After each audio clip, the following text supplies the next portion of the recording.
All right, we back again with the Let's Talk podcast, and we got an unbelievable one today. We're going to ask the question, why are so many black men avoiding dating black women in today's marketplace? So hold on tight. Don't go away. We'll be right back.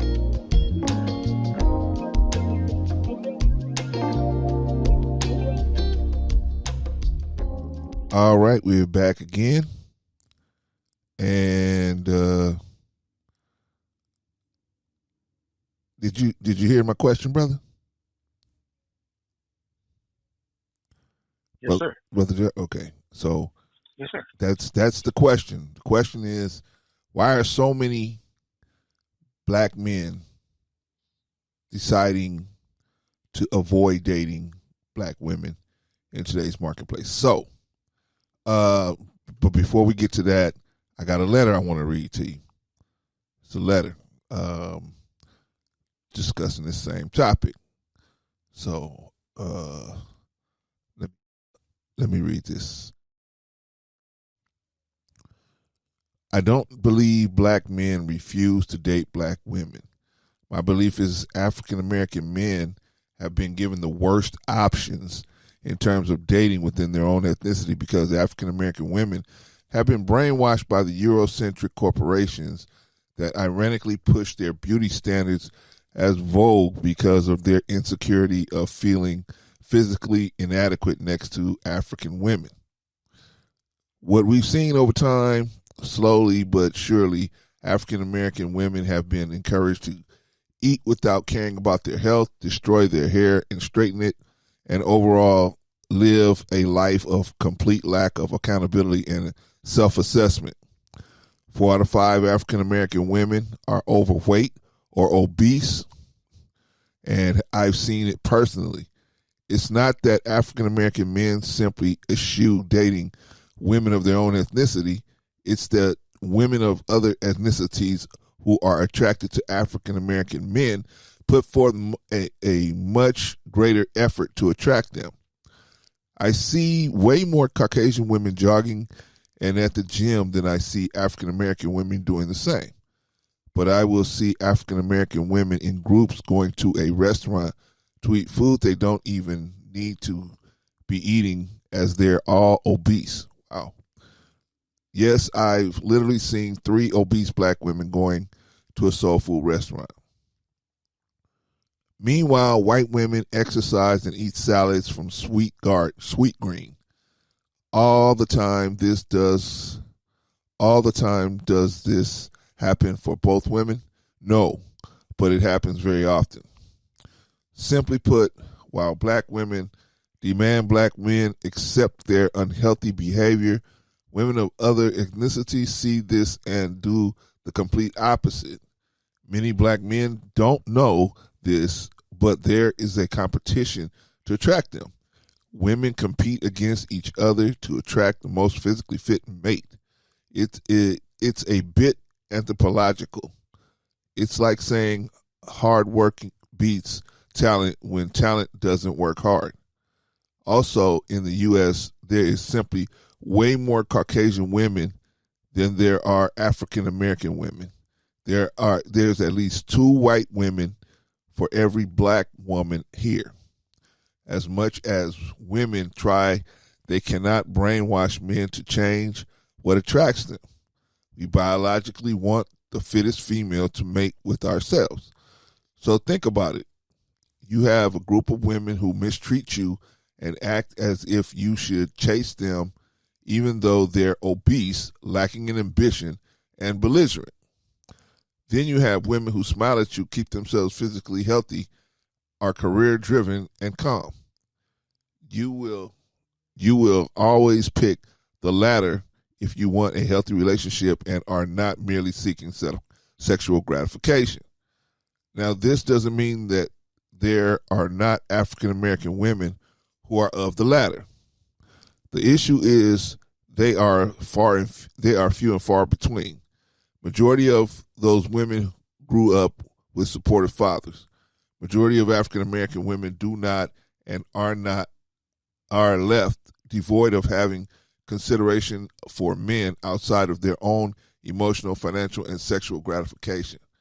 They simply seek men as tools to get them what they want, whether it's emotional reassurance, a baby, or money. This turns men off, and the black man, and for the black man, it turns him in the direction of other ethnicities, which is all by design, of course.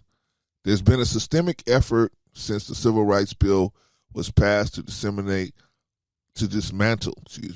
the African American household.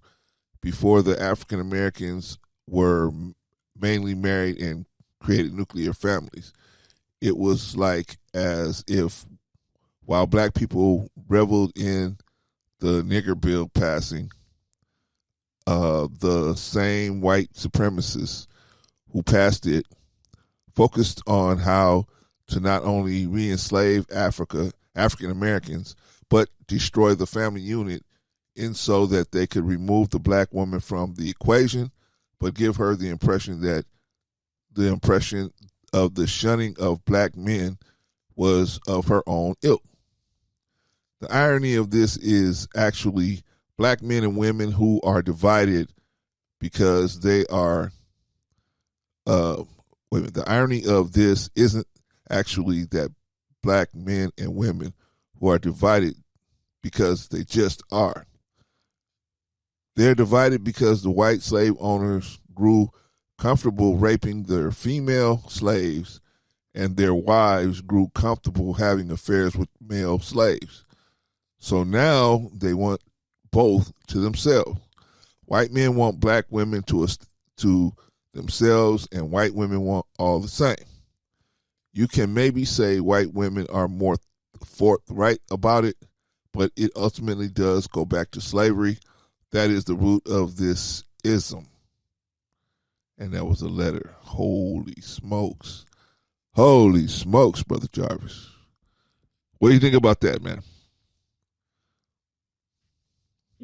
Some things I couldn't have said better myself.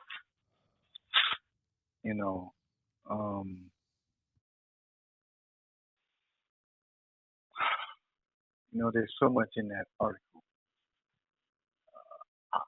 Let me say this. I don't know if black men aren't trying not to date black women. I don't know if that's the case. Naturally, when you grow up in a black neighborhood, most of us grew up in a black neighborhood. Naturally, you're going to date black women. Right. That's what's around you. Right. So what I believe too, like that article says, which is so true, when you put up impossible standards, and this is where when you talk to the black women or even bring up to them, like, what you're looking for, what you want, is totally opposite of what you need. You ask this young sister or young black woman today, she'll tell you off the bat, I don't want to struggle, or I don't want to go through any pain, Yeah. or I want it easy. But life does not work like that. Yeah. That's not how life works. You're looking for Superman who does not exist, or you're looking for Prince Charming, who does not exist. Okay, so let's get back to that. Why do they think that way, brother? Why do they have that mass opinion that I don't want to struggle, or life I'm above struggling for whatever reason? What is causing that? Well, like that article said, it goes back to slavery, and it really does. 200 years? It's a hell of a thing. Just think about it. You a slave. Uh-huh. And I don't know if you were legally married to this woman, but you had children with this woman. But you got some old white man come knocking on your door, tell you to get out the bed, go stand on the porch while he has sex with your woman. That's a hell of a thing. Yeah, that's not nice. So she has always, meaning the black woman, she has always looked to him as her everything. So he's her Superman. So even when you try to be Superman, you're not Superman. You can't be because your position is a provider, and when he's providing, meaning the devil, when he's providing, you're nothing. You're nothing to her. Nothing. Even when you want to be, even if you try to be, even if you do have some success, to her you still a nigga because we were made that way. So then now going to him, being the black man, well, why if he's being seen like that, and Miss Ann come along, and she's treating you as if you are a man, quite naturally, that's what you're going to gravitate towards. Okay. So it's a lot easier to go that route because I got my own who treats me like I'm nothing. Then I got Miss Ann who's reassuring me I am a man. Well, quite naturally, where am I going to go? Yeah. Because every man wants to know he's a man. And the way I was taught, you're not a man until you've been with a woman. She will certify you. And every man wants to be certified. Yeah. So you're going to go to who and where, what certifies you, what justifies you, or let you know I'm a man. Yeah. That's only one. The article it's really a sad article. I don't want to believe it. It's hard to not only hear that, but to there's a lot of truth in that. Oh, yeah. But to sit down and talk to sisters, she'll get angry at you. What ain't y'all doing? Y'all ain't doing it. Y'all ain't doing it. Y'all ain't doing it. The whole world. I'm fighting the whole world. Yeah. And as a black man, we giving the whole world a run. It's me against the whole world, and we giving him a run. Yeah. Because I ain't going nowhere. Yeah. See, one thing about the black man, and he don't even know it. God with him, he don't even know it. That's why his fight. That's why his fight is so violent the way it is. Yeah. That's why I say. Don't you know that? That's why you still in the game. Right. Nobody can get smacked back that far and still be in the game, man. Right. Because you don't even know that God is with you. Yeah. It's 10 against 1. He's always been like that. Yeah. The slave master has always been 10 against 1. And you're kicking his ass. Yeah. And he really don't understand it. Yeah. But see, what you don't know is God is with you. Yeah. That's why you beat his backside. God with you. Well. But the thing is, you really want your woman with you. Yeah. She ain't. Yeah. So. She ain't. So. We have this situation, and like you said, it's not new. It's not a new situation. However, I think it's some. I mean, maybe those things, past traumas from slavery, definitely have played a little part into it. But I think a bigger portion of it in today's world is a lot of these black men have much more access to much more diverse pool of women than they did before.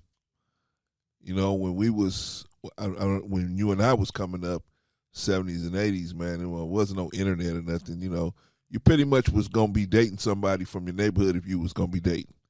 You was gonna be dating somebody that you went to school with or they lived in the same area, unless you got bussed. But most people didn't get bussed. They went to school in the same little area, and everybody dated everybody in that same little area.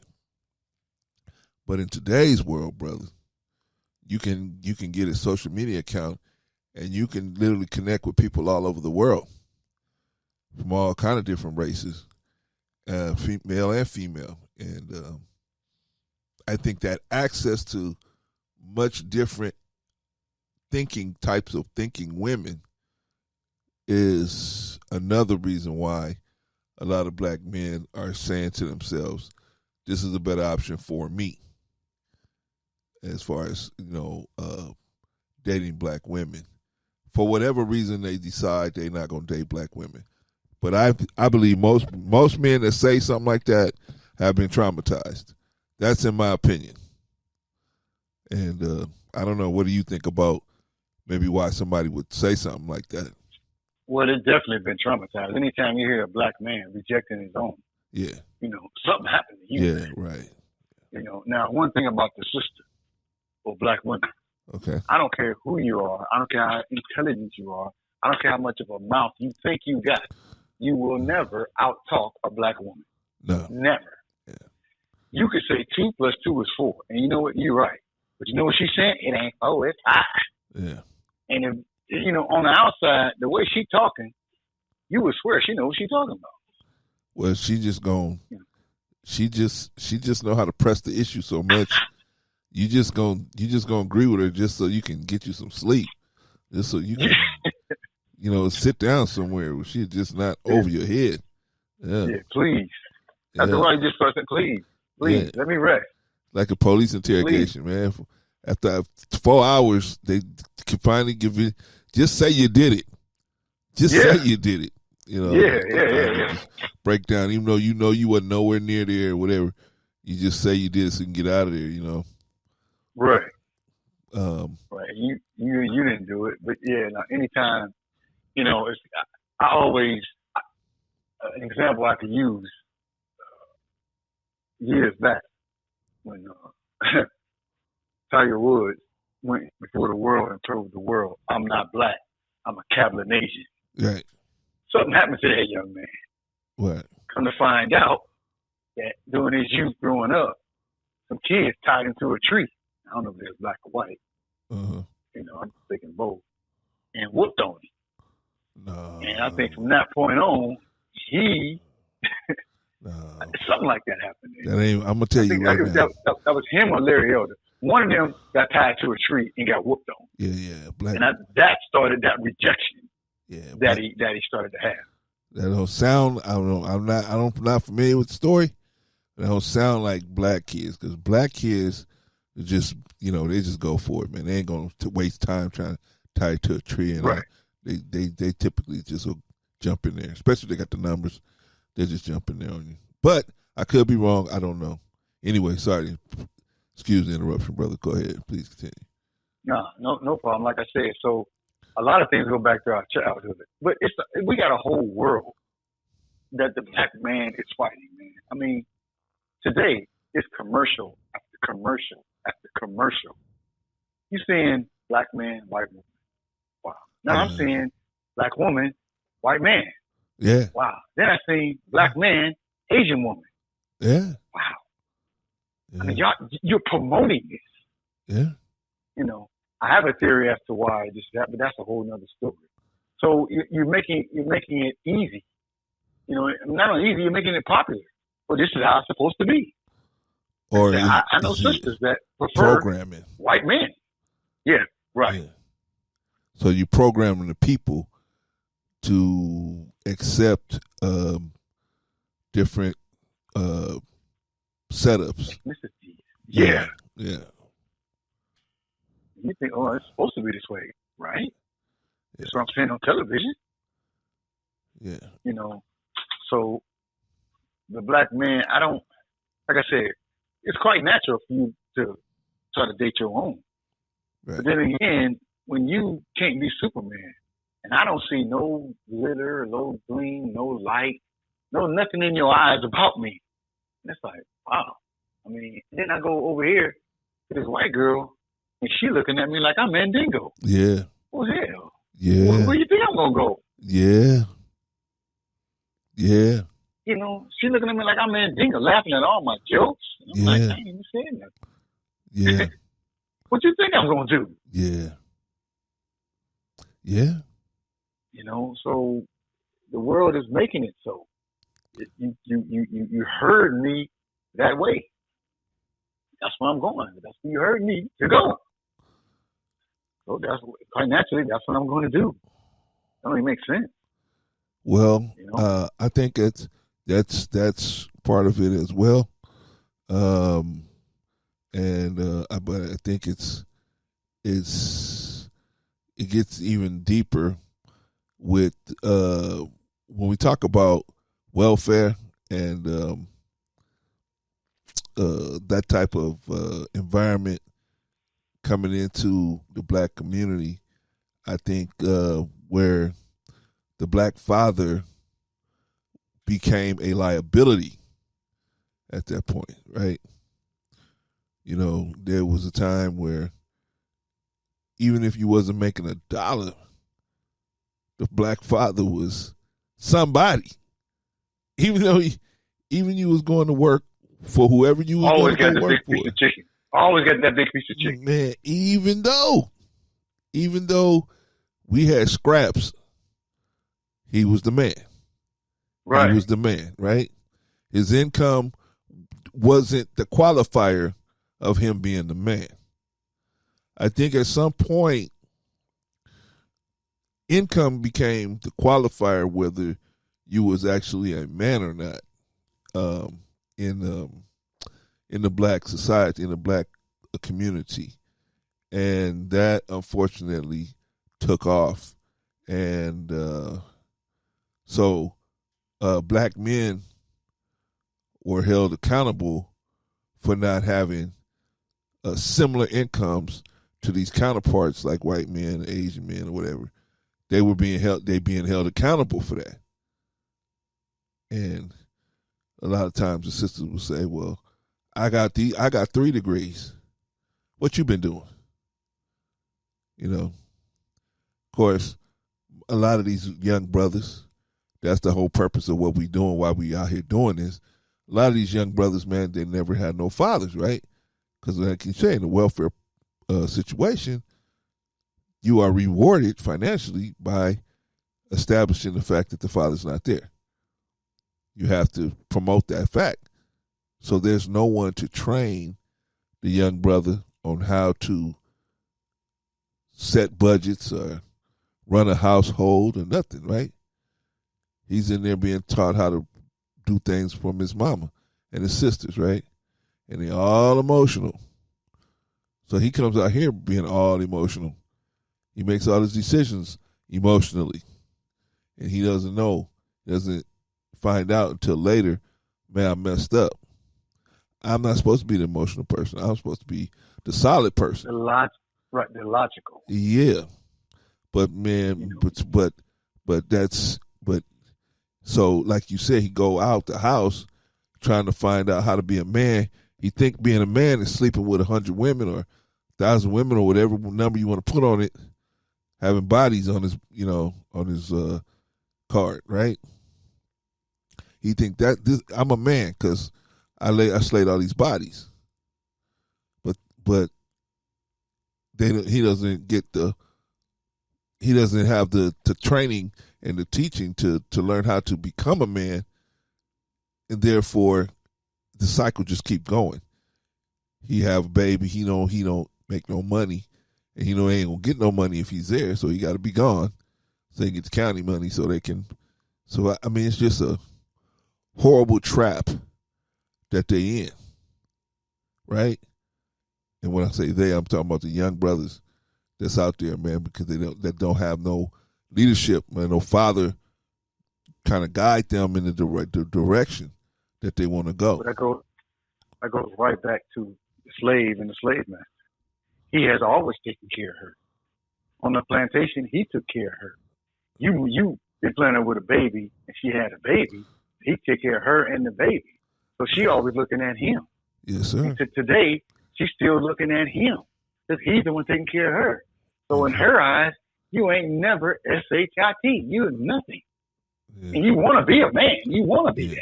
Yeah. You want to be a man. Yeah. But she needs to certify you. Yeah. You know something missing. You know, I want to be. That's why you're so frustrated. That's why you're so angry. Yeah. You want to be a man. Yeah. You never really reach your real potential on not only who you are, but what you are. Yeah. You can't reach it because she's not there on your side telling you. She has to, she plays a very important role. And then you got to have something not only to fight for, but to live for. Because she, meaning the black woman, she has the hearts, the mind, the ears of the children. Yeah. She tell the children, I love daddy. The children love daddy. Yeah. She tell the children, I can't stand your daddy. children can't stand their daddy. Yeah. It's on her. Yeah. But they don't see that, man. They don't see that. And I wonder why. You know, why don't they see that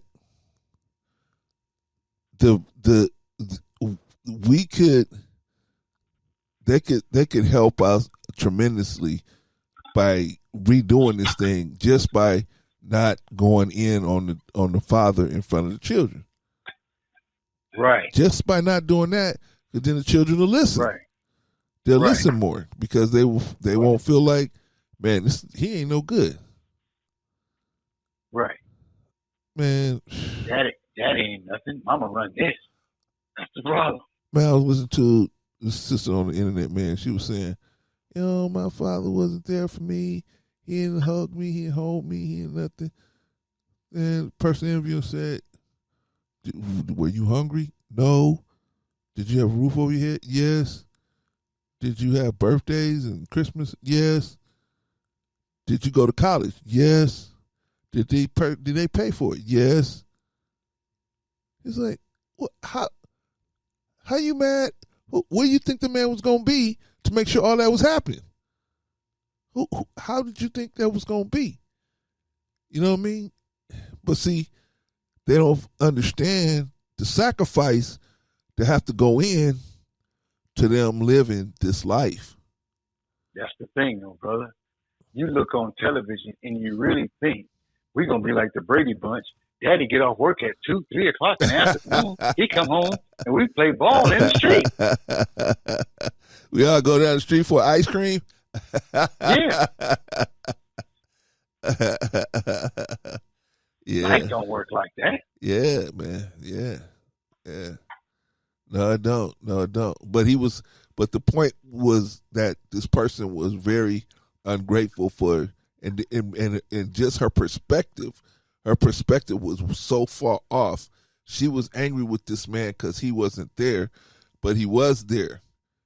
He was there financially. He wasn't there physically, but that's what you got a mama for. The mama's supposed to be there physically. If the father can't be there. If the father can be there, he can be there. But in today's climate, you need 2 jobs just to pay for half of an apartment. How's the father going to be there? Yeah. You know what I mean?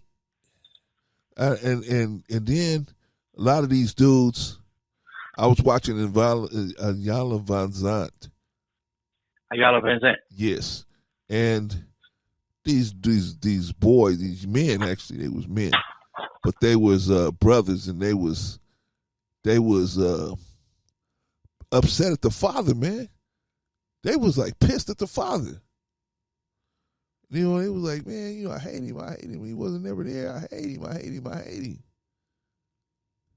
Come to find out, the mother was the one selling them stories about the father, telling them he didn't want to be there. When the man was trying to be there, he couldn't be there because she was keeping them from each other. Just because she was mad at him.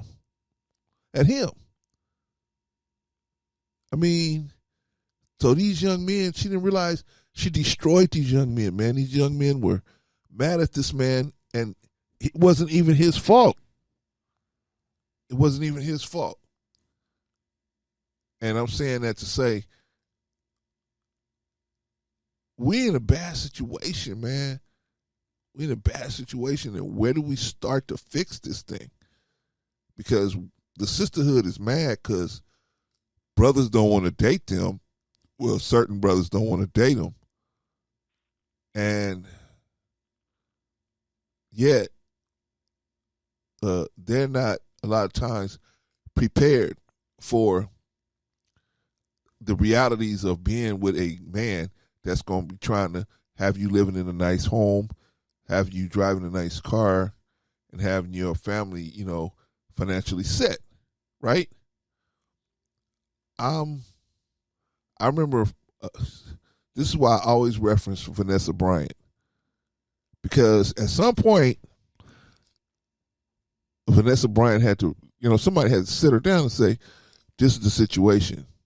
This man ain't going to be here. He ain't going to be here. You know what?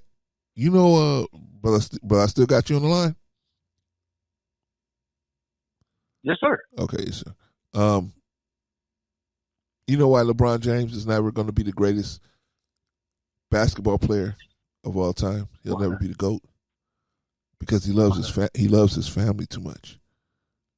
He will fly across the country to be with his family and miss a game to be with his family. Kobe Bryant was not that kind of dude. Just not. It was You just know what? I've never seen a man.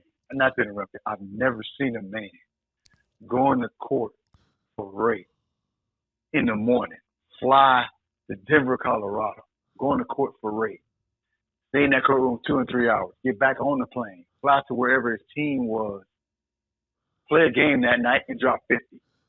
I'm man, like, God, the average dude, no. the average dude sitting in the courtroom for rape would have been done. As soon as you get out of that courtroom, you done. You're trying to figure this thing out, right? This man dropped 50. But I'm saying this, he was not a normal person. He was a deranged individual. He was a maniac. See, people like that, that's why I say Dr. J, this is why people like Dr. J, Michael Jordan, Kobe Bryant, they got family, they have issues in their families. Because the wife has to understand this person is out of their mind. This is what they've been born to do. Oh, I thought you was born to be with me. No. You just somebody I'm trying to share this with. No, I was born to do this. This is what I was born to do. And if you want to be with me, you got to understand that and get the hell out my way and let me do this so that my spirit can thrive and grow and we can get, we will get the benefits of that.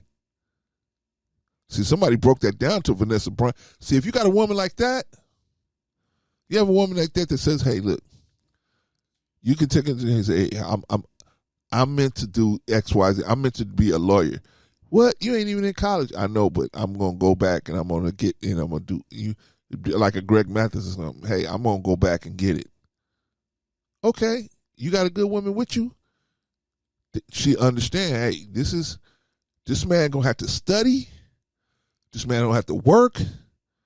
This man going to have to do others to hustle. He going to have to do a bunch of stuff. And I'm not going to be, number one in his book every day. I can't.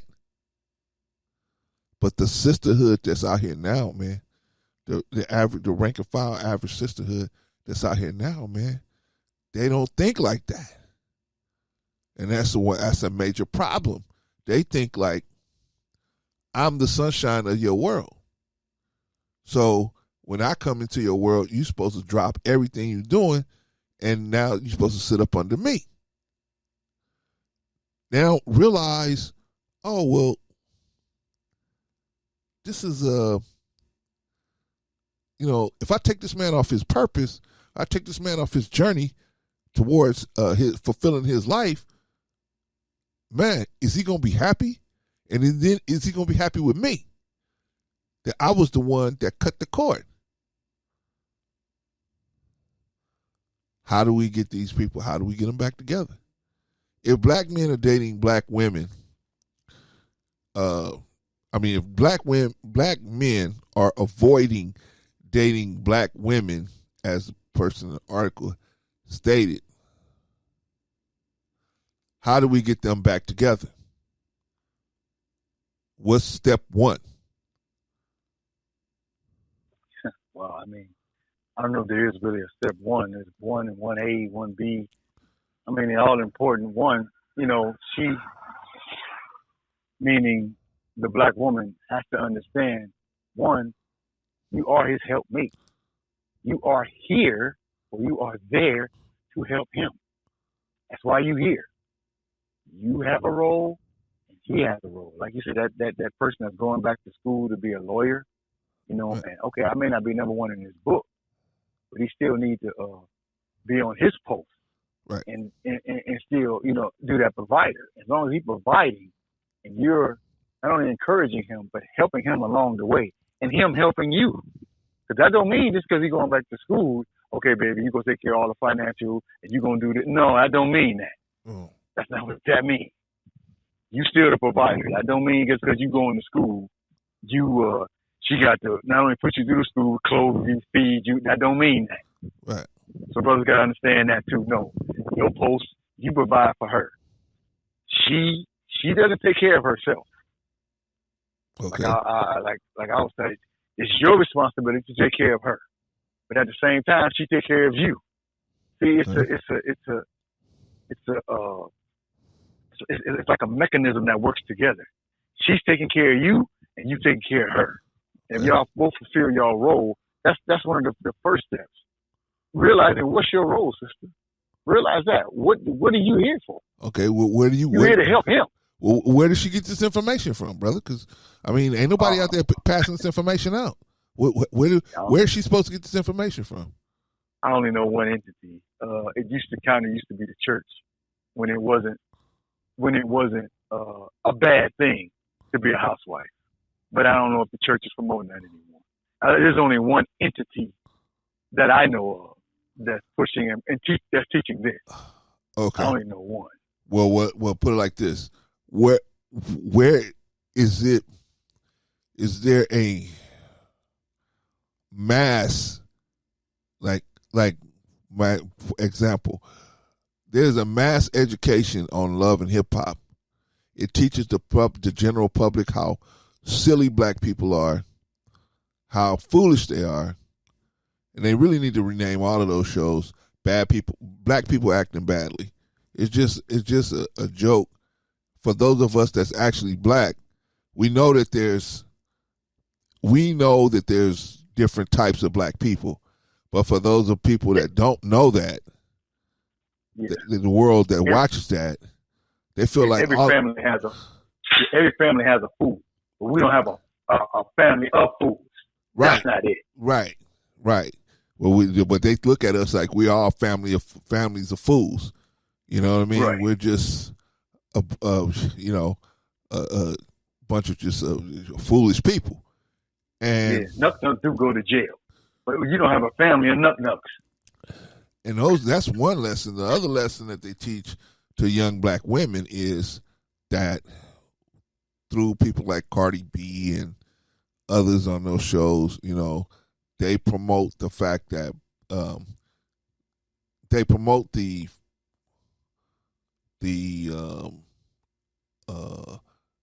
unrealistic view or the lie that black dudes want women that's out of control and over the top. That's what we desire that. No real man wants that. Right. So, but unfortunately, that's the lesson that's getting pushed. If you want a exciting guy like that, you have to be, just out of your mind as a female, so that they will, look at you and want to be with you. But it's unfortunate that those are the lessons that are getting reinforced. Right? Now, my question is, how could we do the same thing and teach the things that we're talking about on a mass scale? How could we do that same thing? I don't think we would need a medium. Yeah. Where do we find a medium? Well, we got a medium. We all over social media. I mean, we got a medium. We got medium. We got places to teach. It's just, do the people want that information? Do the people want that? It's like in the 90s, man, when the gangster rap took off. The company said the people don't want. They said the people don't want conscious rap no more. They don't want it. Yeah, a lot. They what? They told a lie. Yeah, I Yeah, know. they told a lie. But I'm Yeah. saying they was able to control and direct everything to where now the hip hop culture is basically, dead. It's dead. It works for the Klan. You know what I'm saying? It tells men to go out there and poison their community, and tells women to be as promiscuous as you can, as early as you can, as much as you can, and it's all okay. And if somebody try to stop you, if somebody like you or me, man, we try to be like that traffic policeman like we heard about, right? We try to say, whoa, slow down. They start throwing daggers at you.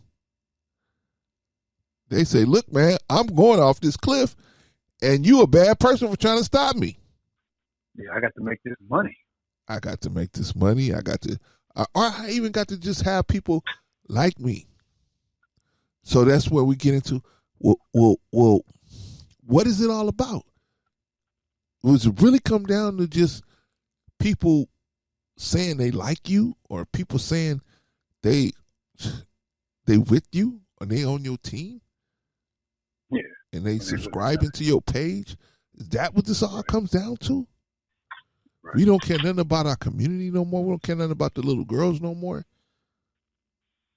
We're like, F them little girls, right? Right. But I was reading a statistic the other day. African American girls from the age of 12 and up are the most likely to be sexually active out of all girls, same age, same rate. I mean, across ethnicities, same age and everything. And same, income demographics and everything. African American girls, 12, and that's the people they got on paper. We're not even talking about the stuff that haven't been that got through the net, right? Yeah. Yeah. Wow. We're in a place, brother, where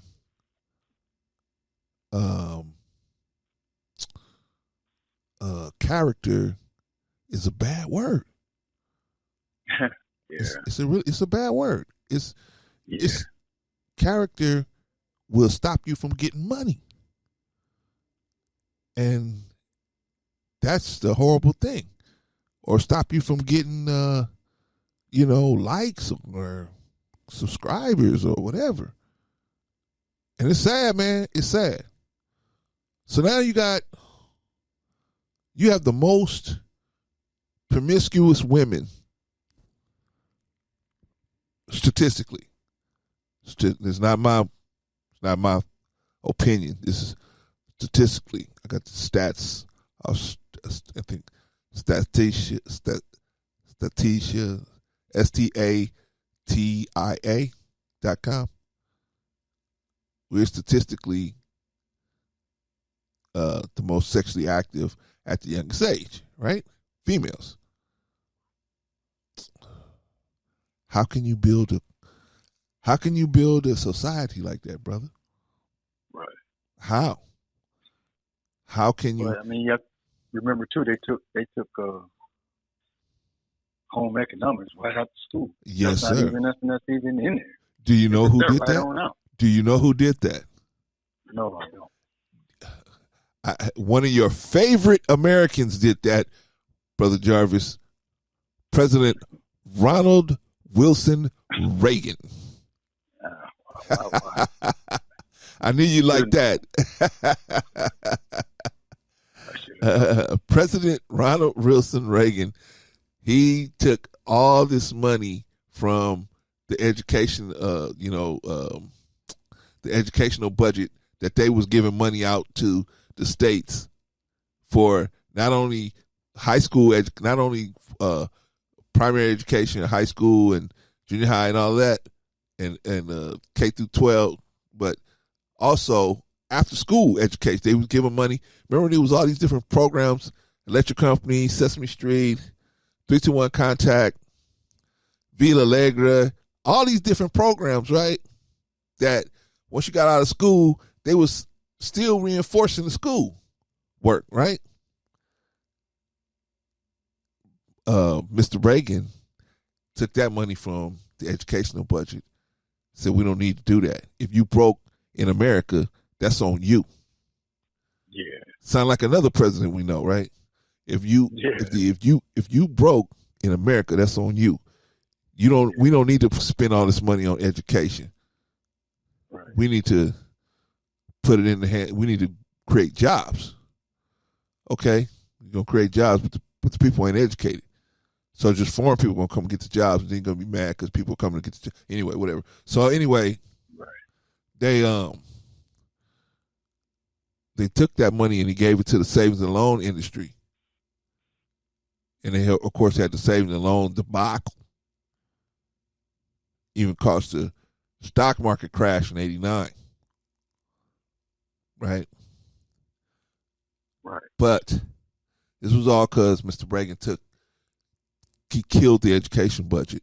So now these high schools didn't have the money to pay a teacher to teach home economics. They had to just wipe that off the curriculum and just teach what they can afford to teach, right? They can teach home economics, U.S. Politics. So you would know what's actually going on when you vote for somebody. You would actually know what's going on, so you could be more educated, right? They don't want you educated. And why you vote. Exactly, right? But a certain crowd is not supposed to know that, right? But my point is, I had a boss that used to say stuff when I would do a job and he didn't like the way I did the job. He would say, "Man, you more mixed up than a dog's breakfast. This thing is more mixed up than a dog's breakfast, man. It's just messed up." And then throw in the crack epidemic and all this. See, we got all this stuff, and we still standing after all of that, right? But all we doing is really feeding the prison system. Based on the way we going now, we just feeding the prison system. Some of us are getting out of it, but we giving them a direct pipeline to the prison system, and I don't think that's what we want. And it stems from just our perspectives. Now, if black women want more black men, more what's the word I want to say? Qualified black men. Thank you, sir. Qualified black men to be to be interested in them, then we have to figure out how to change the narrative of black women, because black women have a bad narrative. They loud, they rude, they unruly, they are gold diggers, and they typically will spin you into oblivion, right? Yeah. All right. So they got a bad rep. So we got to get that rep off of them, or help them get that rep off of them, or they got to get that rep off of them. But how can they do it? See, because dudes that's going somewhere, they want somebody who understands, like I was talking about Vanessa Bryant. They want somebody that understands what's in front. See, yeah, I want you to know that I'm working for you. I'm working for us. These goodies, yeah. But if in case these goodies get taken, I want you to be able to be there for me as well, too. Right. That's the problem. That's the problem. So a lot of these sisters, man, they don't think like that. They think like, man, hey, I'm with you as long as you're winning. Yeah, as long as things going good. Yeah, when you ain't winning no more, then I got to jump I'm ship. gone. Yeah, I got to jump ship. Now, I'm not saying all of them like that, but I'm saying a lot of them are, and they got the reputation like that. And on top of that, being what's the word? Adverse to success, right? Now, a lot of women are averse to success, and here's my opinion why they're averse to success: because they understand the way they understand. They have an innate, whether they can understand it in their head or not, they have a instinctive understanding that if this man has better options, you might not be on that. You might get swept away. You might get swept up the table, right? So a lot of times women will sabotage your business interests, or they sabotage you. Black women. Yeah, I don't know about white. Huh? Black women. I don't know about white women.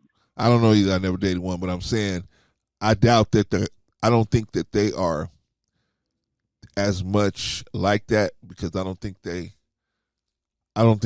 the most protected women, so I don't think they have a fear of being swept aside with nothing as much as the sisterhood does. And they have a greater fear of being swept aside. So, right. But I'm not saying that white women don't do it. I'm sure they do. If you ask white men, I'm sure they do. They do it some too. Right. But the sisterhood, unfortunately, most of them are not used to seeing the sacrifices it's going to take to build an empire. They're just not used to seeing that. They weren't raised to see and support somebody that's trying to build an empire. Right. They feel like, hey, when you're not spending enough time with me, I want you to spend this time with me. And I want to be the center of your universe. Right. Although God is the center of the universe. Right. But it's some crazy, I don't know what happened. Black women, why do you want to be the center of his universe? You know what? I think it was some point, I think in the 60s, in some point, they kind of got this is just my opinion, they kind of got smoke from the white woman's, woman's meeting, or the women's lib. Yeah, they kind of got smoke women's from lib. that. They kind of said, hey, women's liberation. If they can do that, we could do it We're too. Equal. Yeah, we could do it too. And so it was an unnecessary move, but that's what they felt like. Hey, we can do it too, and we can.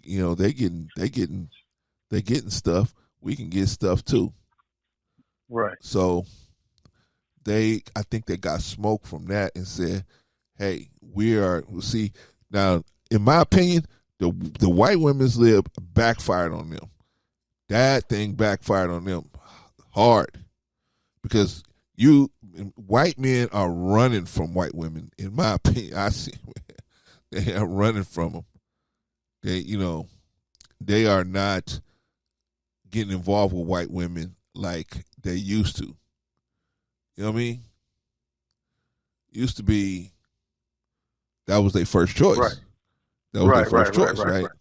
Now, not so much. Maybe in the Midwest, like Utah, or someplace like that. But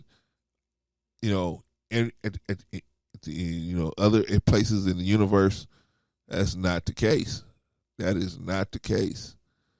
You don't see people. You don't see them running around after them like they used to.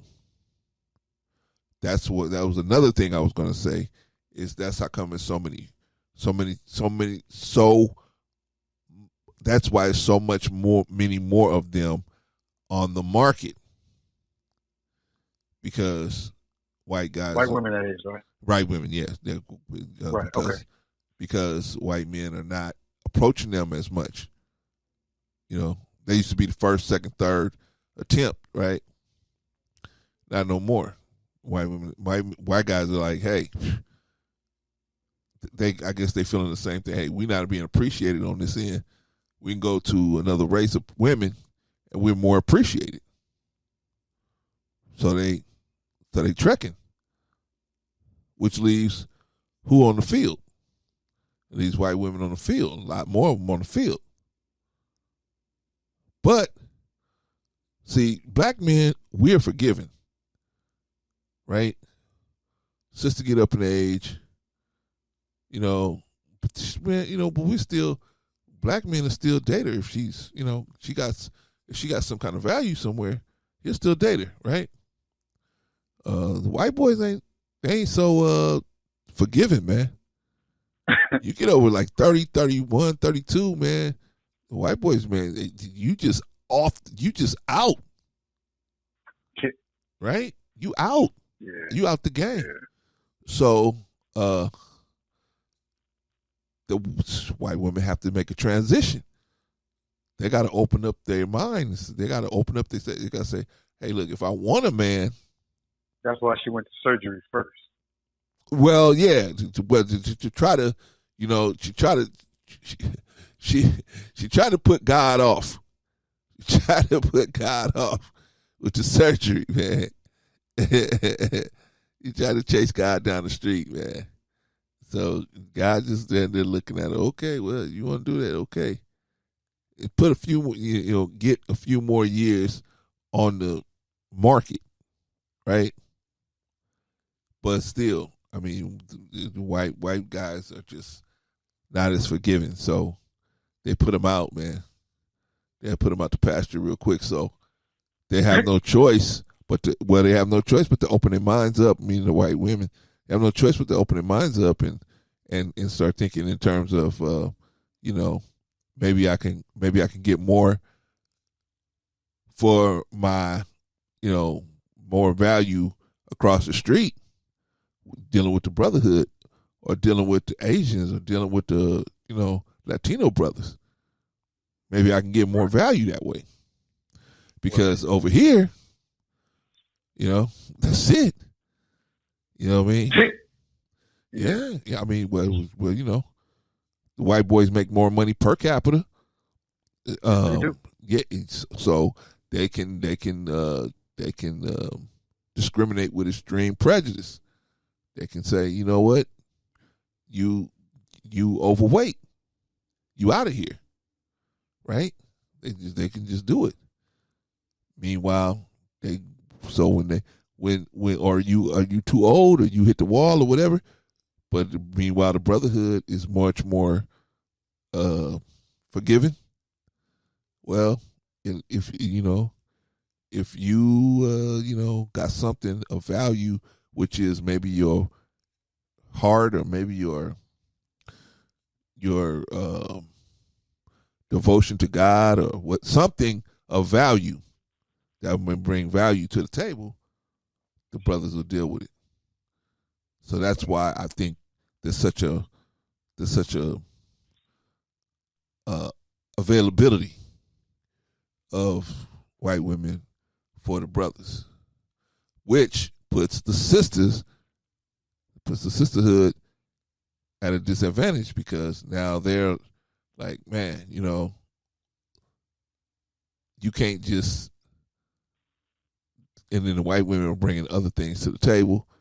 And then they got to figure out what white women bringing to the table, so they can try and bring the same things to the table. Right. Right. Right. So I just think that it's unfortunate that the sisters feel like that, or some sisters feel that way. I mean, in this world we living in now, people are going to date who they want to date, the race they want to date, or whatever. People are going to love who they want to love. I mean, it's no problem with that. But it is a problem when people are avoiding people for reasons, and that's not being addressed. I think if we can get the sisterhood to address some of these things. Now, I know if you went to them, they would say, just don't like white women, just don't like no other kind of women, right? Most of them will probably say, why, how could you date other women, right? Because they feel like just because you black, you should have to just deal with whatever they throwing at you, right? Yeah. And it's just not that way today. It's so much access to so many different kinds of women, so many different ways. So it's not, they're just not understanding the dilemma that they're in and how they can, move around and make it better. So, but anyway, yeah, I feel like if you want black men to pay more attention, to stop avoiding black women, there's some things you're gonna have to do. What would you say? A whole mindset has to change. I mean, like I said before, it's just a start to realize her role and my role. Because I got a role I got to realize also. I have a huge responsibility. That's a heck of a thing to tell a man, it's not her responsibility to take care of herself. It's yours. That's a hell of a thing to tell a man. Like what? Yeah, but before you. I'm sorry. Let me throw this in there, brother Jarvis. There's some people out there, man. Let me tell you this. There's men out there teaching right now. You said it's our responsibility to take care of the women. It's men out there teaching right now that we are not supposed to take care of women. Only a sucker is going to be taking care of a woman. And I'm just telling you the truth, brother. And then they're going to say, you a sucker for taking care of a woman. Now, what do you say to that? If you're not going to take care of her, who is? And if you have children by her, who's going to take care of the children, fool? Well, you're the more logical one. I'm assuming they saying that they she's going to take care of herself. I don't know who else is going to do it. What she need you for? Well, the whole premise of what I was saying, what I believe what they're saying is to not even get attached to no woman, not even get attached to no woman. But even if you do get attached to a woman, they're saying if you're paying for everything and you're taking care of her, you are misled. You are a fool. I think the term they use is beta male provider. Yeah. Beta male provider? Beta male provider. Yes. What does that mean? I believe that's the term they use to describe a man that pays all the bills, takes care of a woman, and, is just content having a woman in his life and willing to, pay for everything and make sure everything's taken care of financially. The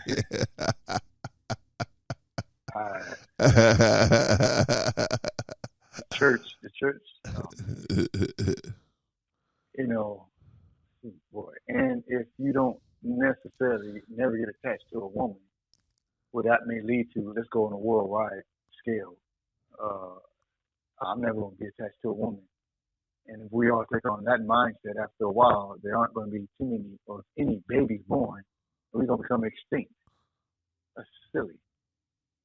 Well, I think what we're going to have is we're going to have the situation what we have now, which is chaos, which is, just anarchy as far as the black community, where you have 74% of households are run by single parents, single mothers, not single fathers, single mothers.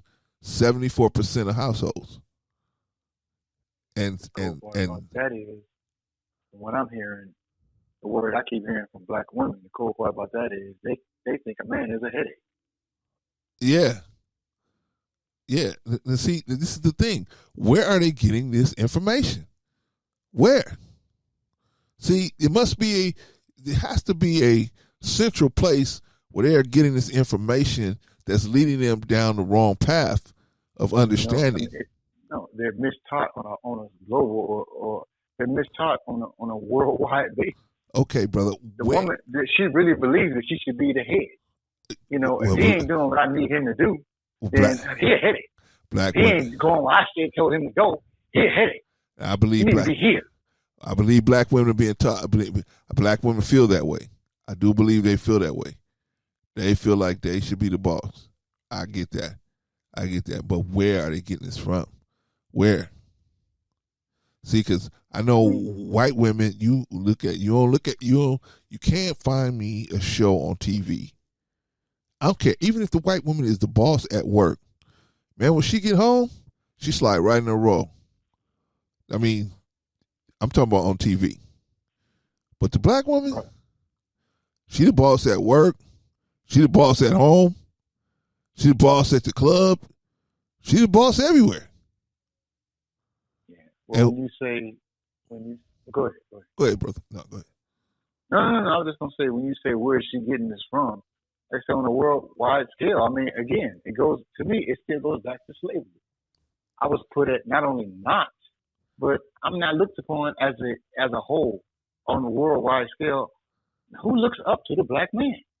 Besides sport, which is nothing but sport and play, I mean, the world looks at like a leader in the black community is a basketball player or a football player. That's not a leader.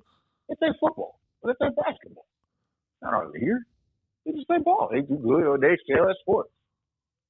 Some of us got mad at Michael Jordan because, like he said in that one documentary he did, he really didn't want to get involved in politics.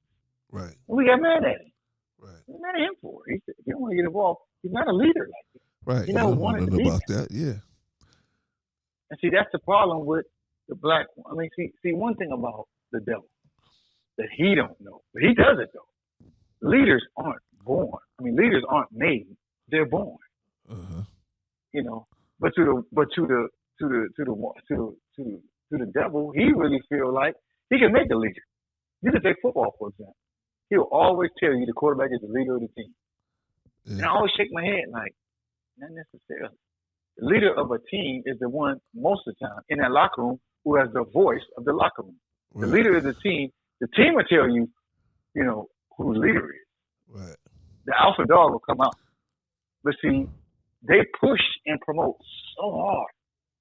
That's why they get a quarterback all this money. And primarily the quarterback is always white. Right. So that's what they want to show the world. So when you keep saying or keep asking the same question as who's teaching them this? The devil is. This whole world is. Teaching them that the black man ain't nothing. So I should be the boss. Because you don't know what you're doing. You don't lead nothing. You don't own nothing. You ain't going nowhere. And you ain't. Okay. So she feel like I should be in front. I get it. I get it, Brother Joe. I get it. And I get that slavery had a lot to do with it. But man, it's 2020. I mean, what are we gonna do now? I mean, I get it, but it's 2020, brother. We have to move on. We gotta figure out a plan and work it to offset that. And then we ain't gonna never make that go away, but we gotta do something, because that legacy, unfortunately, is not going to go away unless we do something in today's time to push it away. And so what can we do? What can we as a people do to move forward? See, because it's not only male female relationships, it's business relationships, it's all kind of relationships. And how do we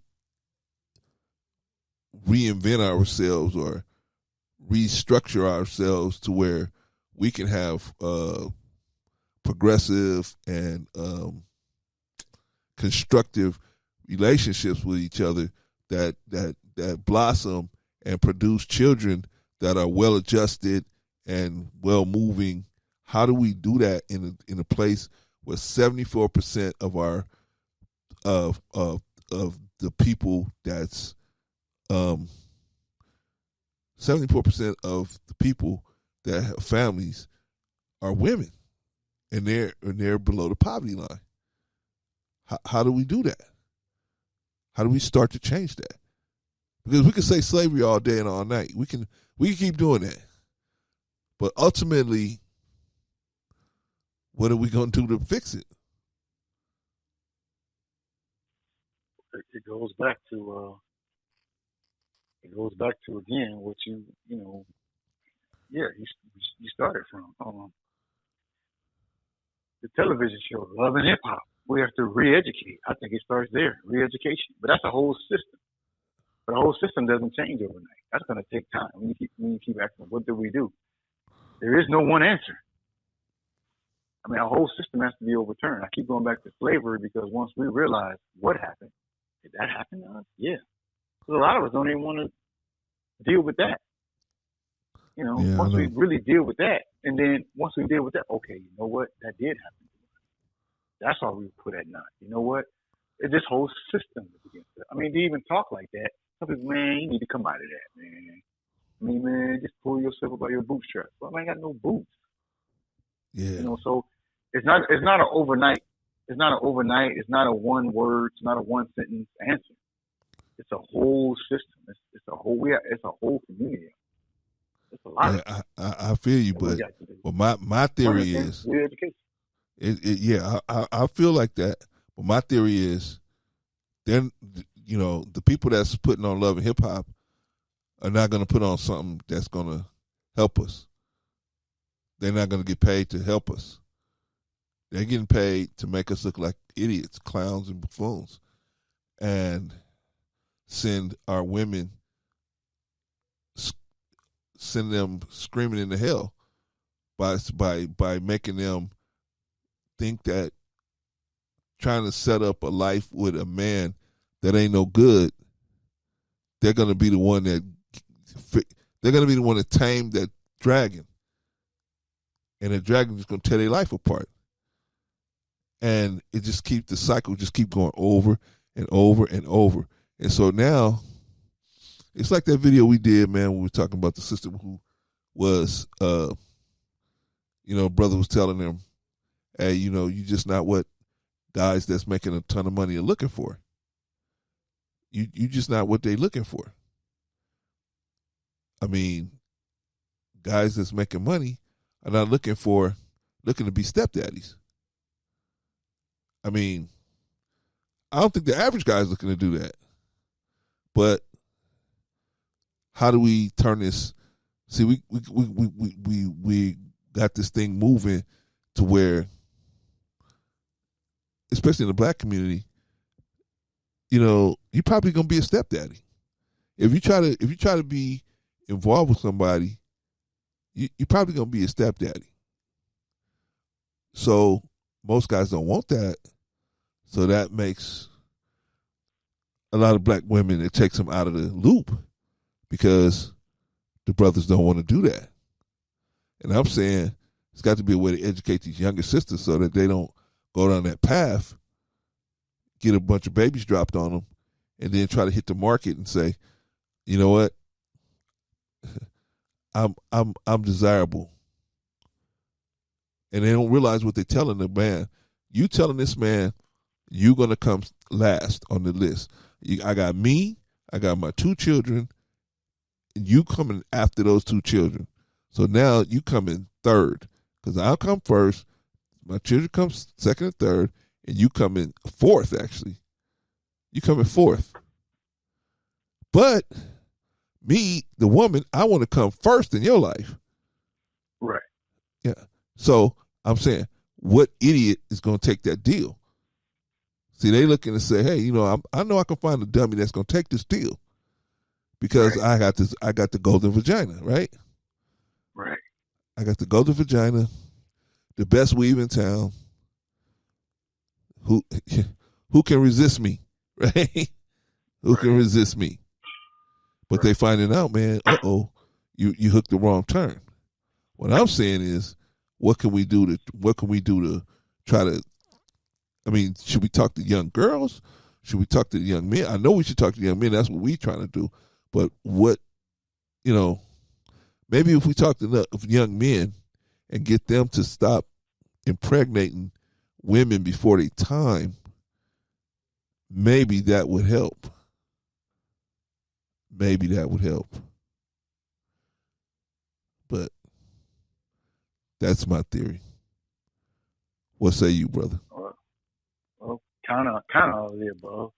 What I mean by kind of all of the above, it's like again, it goes back to education. You just talk to young men and young women. You know, uh, I don't know before the time. I'm not a big believer in you wait till you're 40 to have a baby. You're not a big As believer in opposed what? to wait till you're 40 to have a baby. I'm not a big believer in that. Oh, okay. I mean, it's a lot easier for women to have babies in their 20s. And you can make wise or good decisions in your 20s. Just know what you like. But you don't know what you like until, like, you've been educated to know who you are, too. Right. You need to know who you are, man, the man and the woman. Once you realize and know who you are, then maybe you can go forward, even in your 20s. You just be a lot more careful as to what mate you pick, Yeah. And take it seriously. Because people, brothers and sisters, we don't court no more. It's the flavor of the day, the flavor of the month. As I heard a man say, I like this one. I don't like that one. I take this. I don't like this one. I'll take this one. Yeah. As a man, yeah, I can do that. Because it's a lot different. But as a woman, you shouldn't be doing that. You pick one, pick one. Well, stick with that one. It's tough, man, because sometimes they pick one and they pick the wrong one, man. They back the wrong pony. They don't find out until years later. And then by that time, they got 2 or 3 children dropped on them. And then they just, they leave the guy. And then they go back out on the market and they're like, well, you know what? I'm going to just go back out on the market. Right. And but they don't realize that the children deal a significant blow to the sexual market value of any woman out there. Any woman that's out there on the market, man, you have children that live with you, that is a significant blow to your sexual market value. And sexual market value is very important to men. As a matter of fact, why don't we do this? Why don't we discuss sexual market value on the next video, on the next podcast? All right? Let's do that. In closing, brother, let's close this up. Do you have any suggestion? Because like I always say, we're always trying to find solutions. We ain't just trying to be out here bashing the brotherhood, bashing the sisterhood, bashing white people, we ain't out here trying to bash nobody. We're just trying to find solutions to these issues that could maybe correct the community and put it in a better direction. So do you have any suggestions that, might be, of any value to help the situation? Besides pray, again, like I said, there is no one sentence. There is no one word answer. That question is so vast and it's so deep. Why, as to why? What happened? There's so many factors as to why, the question was, why so many brothers, dating other than, black women, and there's so many answers to that. There's so much to that, and there is no one answer to that. Like I said, re-education, and just knowing who and what we are, So it didn't happen overnight. We didn't turn out like this overnight. So I don't expect change to happen overnight either. Right. It took, 300-400 years for us to get like this. At least give me 100 years to get out of it. Right. At least give me that. So there is no one word. It's going to take generations to get past this. Right. It's the generations to get us to this point. And remember what they had to do to get us to this point. They had to kill the mother and the father and just raise the baby. Yeah. To try to take that nature of who and what we really are out of us. Yeah. They would kill the mother and the father and just keep the child. Tell the child all kind of lies. But there's something in the child that knows something ain't right about this. And that took 60 some odd years. To do that, that's 3 generations. So he was killing the mother and the father and just keeping the baby. But you couldn't keep the mother and the father around and try to enslave them, and they have a baby. Sooner or later, they're going to raise up. The father never forget. Well, all those are good points and all of that, but what like What do you step want me can to we? say? I mean, re-education. Like I said, and we are going in that Okay, direction. you saying I mean, re-education? Give me a it's already real. got started. Give me a real point of re-education. You saying re-education? What do you mean? Well, real way is, I mean, what do we do when we get to the point to where love and hip hop, when you put on a show that's educational, that's opposite of love and hip hop, instead of showing us in that light, you can show us a show that shows us in a whole nother light, and it makes money because I believe those shows do make money, but we have to control them. Meaning black folks, we have to not own the station where we can show that show and prove that it makes money. It's something opposite of love and hip hop, the total opposite of it. Instead of showing us in a negative light, showing us in a positive light. Okay. People will watch it. We watch anything. We'll watch it. It's not like we don't watch it. I don't know. I Love hope we and hip hop would. is not on TV. We'll watch it. But again, it's going to take time. Do you think conservative radio made money at first? Conservative radio lost money, from what I understand, from 5 to 7 years. They didn't make money with conservative radio. They did not make money. They lost money. They started making money in the 6th or the 7th year. It took people time to realize it was there. This is white folks. Yeah. That's how they invest like that. They were just trying to get that message out there. Conservative radio did not make money at first because it had no constituency. It had no following. They built a following. You can't tell me it can't happen. It can happen, but we have to own that. Yeah, we have to run it. I hope it can. I hope it can. I hope we would. But we're going to lose money. I would hope we would. See, that's a hard thing to sell to black people. Hey, you're going to lose money for 7 years. That's a hard thing to sell for the average black person, to tell them they're going to lose. They already can't pay their car note. So it's a hard thing to sell. But I would hope that it would work that way. I would hope that they would want to see it happen. You know what I mean? I would hope Talk so. Radio did not make money. They just kept pushing it.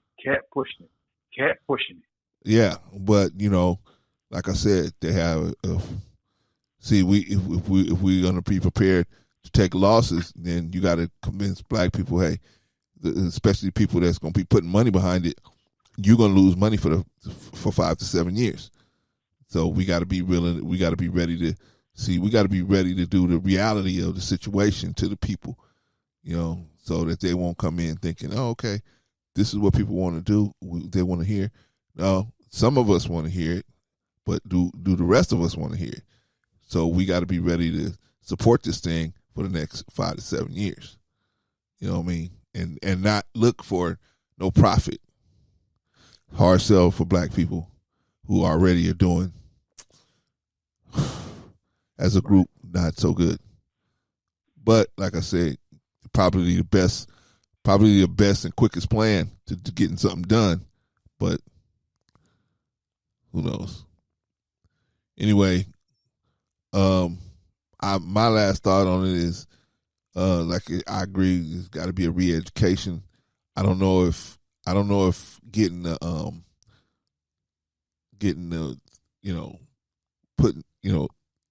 doing it the way they did it, where they was down for 5 to 7 years. I think it's going to be easier on social media if we could some kind of way create a platform that was dedicated to the re-education, and then we could send our people to that platform. At least some of them will be getting the information, and we could start the process, like you said, and we wouldn't have to wait until until we built we could build the following for much cheaper on social media. And then once we could show that it was people was attracted to it on social media, we could probably get somebody to translate it over to actual television. And but the main question we asked today is, why are some black men avoiding dating black women? Like brother said, the can is too big for us to get everything out of it unpack it all in just one video or one podcast. The main thing is the black women need to find out why black men are avoiding them, if that is in fact true, and then if you can't, once you find out how you can fix it or do something about it, and I think that will change the tide a little better.